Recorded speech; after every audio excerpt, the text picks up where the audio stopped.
The story of CEO James and LT manager Diep has always been framed as a tale of resilience. Two souls from very different worlds drawn together by love, tested by hardship, and strengthened through trials.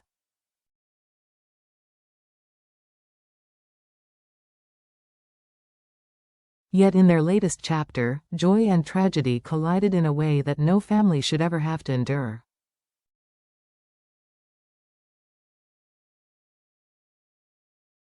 This isn't just another love story. It is about dedication, danger, and the cruel ways life can strike when happiness feels closest within reach.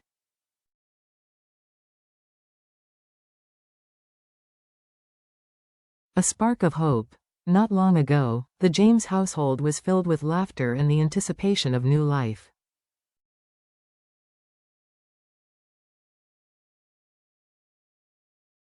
Diep had discovered she was pregnant again. The family doctor, in hushed tones, suggested the baby might be a girl, a dream James and his mother had quietly held onto.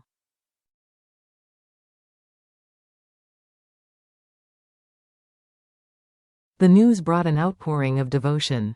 James's mother, who had long balanced her life between family duties and business obligations, rushed back to the mansion.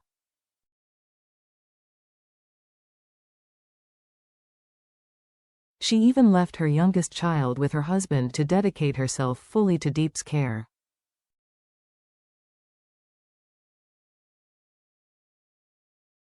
And she did not come empty-handed.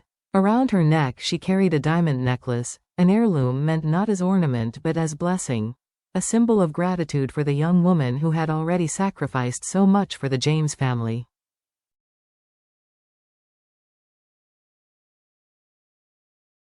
Meanwhile, James himself moved heaven and earth to ensure Diep's well-being. He escorted her away from her uncle's modest home and into the comfort of the mansion.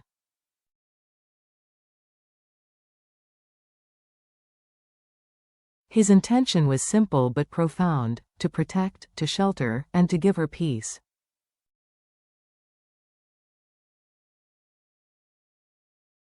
For a fleeting moment, life felt safe. Too safe, perhaps, because lurking in the shadows was danger, silent, patient, and waiting.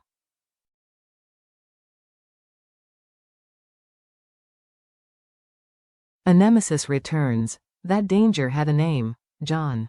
Once a bitter rival in business, John had lost to James in battles of boardrooms and contracts.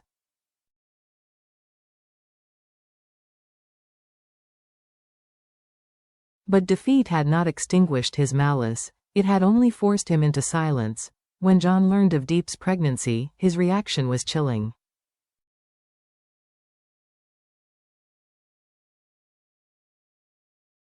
His spies, strategically planted, followed her to the hospital, documenting every detail.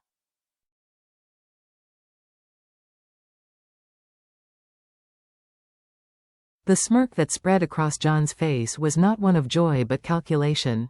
In his mind, this child was not just a baby.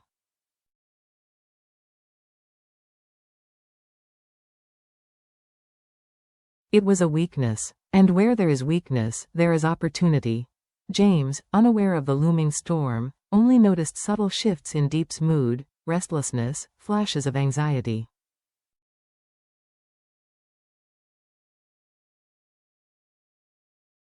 He brushed them off as the natural rhythms of pregnancy. Little did he know, a trap was being quietly set around the woman he loved most.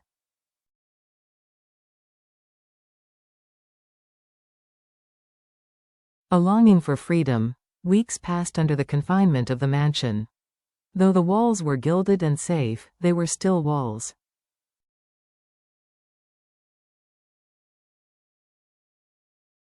Diep's heart ached for sunlight, for soil, for the simple life she had once known.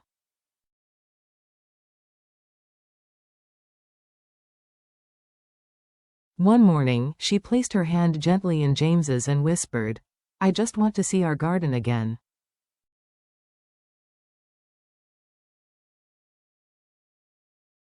"Come with me." Together they returned to the small cottage, a place now wild with neglect.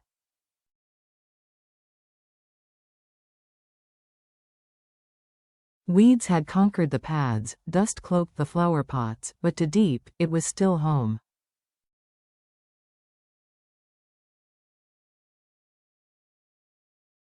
Hand in hand, they worked, sweeping, trimming, feeding the chickens.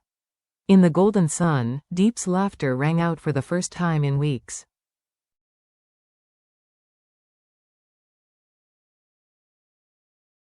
Her eyes sparkled with a joy that James had long missed. For a brief afternoon, time itself seemed kind.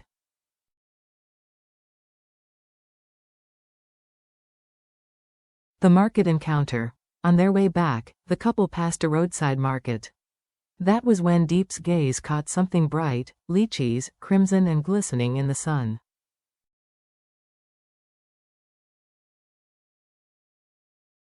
Pregnancy cravings sparked instantly. James hesitated. He was cautious, protective.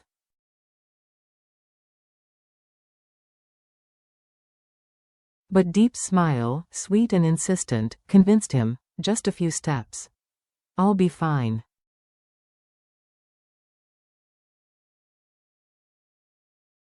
Stay in the car. She stepped out, her joy almost childlike, bought a bag of fruit, and turned back toward James with a wave.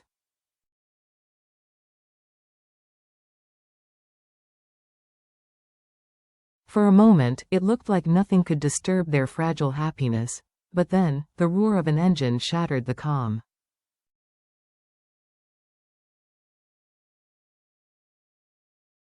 A black motorbike sped down the street, merciless and fast. Within seconds, it struck.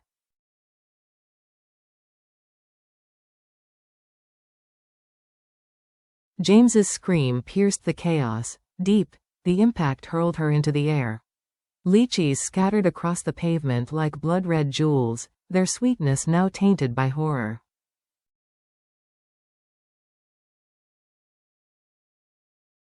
People screamed, but the rider never slowed. No pause, no look back. James rushed to her side.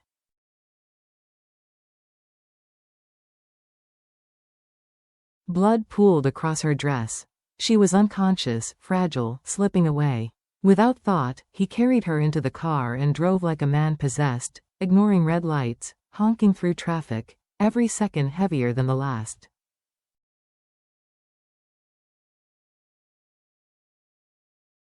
The agony of loss. At the hospital, the doors of the operating room swallowed Diep.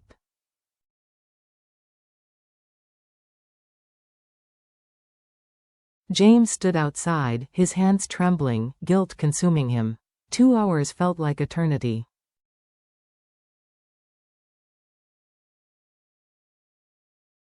Finally, the doctors emerged. Their words crushed him. We saved your wife, but we couldn't save the baby.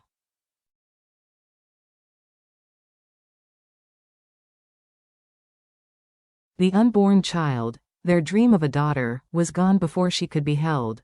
When Diep awoke, her first instinct was to touch her belly.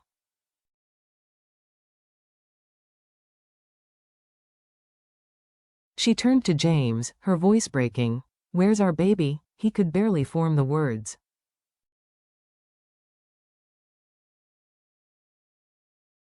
She's gone, Diep. I'm so sorry. Her scream echoed through the sterile walls. In that moment, titles vanished.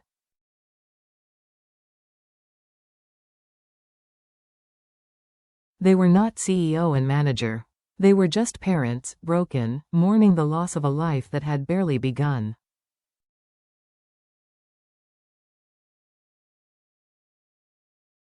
A search for justice.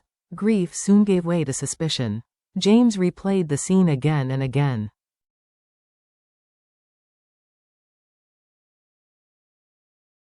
This had not been an accident, it was an execution. The very next day, he began investigating.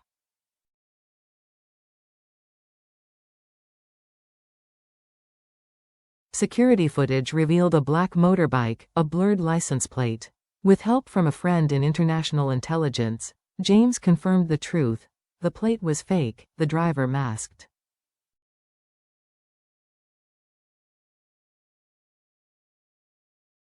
The attack had been planned. Every clue pointed to John. James said little, but his eyes told the story, burning with fury and quiet resolve.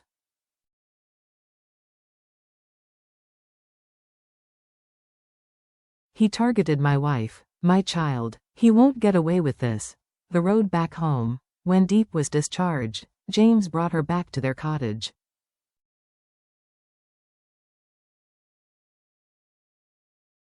But it was no longer the same. The house had been lovingly restored, swept clean, lights glowing, food prepared.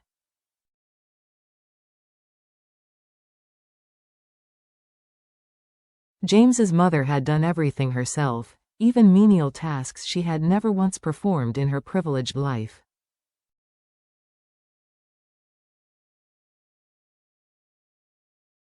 It was her way of easing Diep's pain, of reminding her she was not alone. That night, they sat together at the table, soup, vegetables, warm dessert.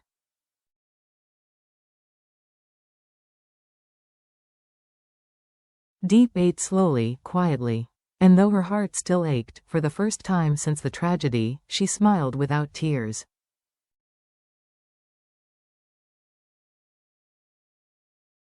A battle for truth, yet James could not rest.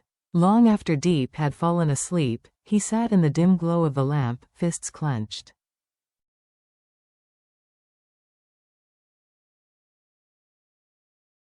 The sound of the motorbike haunted him. This wasn't an accident, he whispered to himself.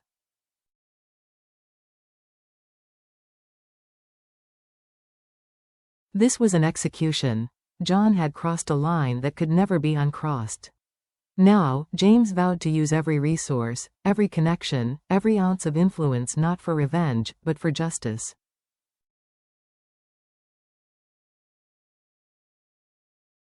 Because some wounds never heal. Some battles are deeply personal. And some crimes cry out for truth, no matter the cost.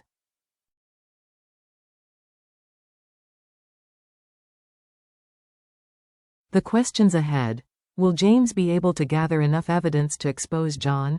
Can justice ever be enough to heal the loss of an unborn child?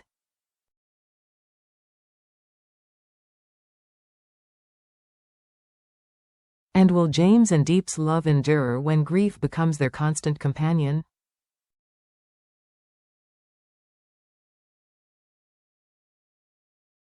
The answers remain uncertain, but one thing is clear: their story is far from over.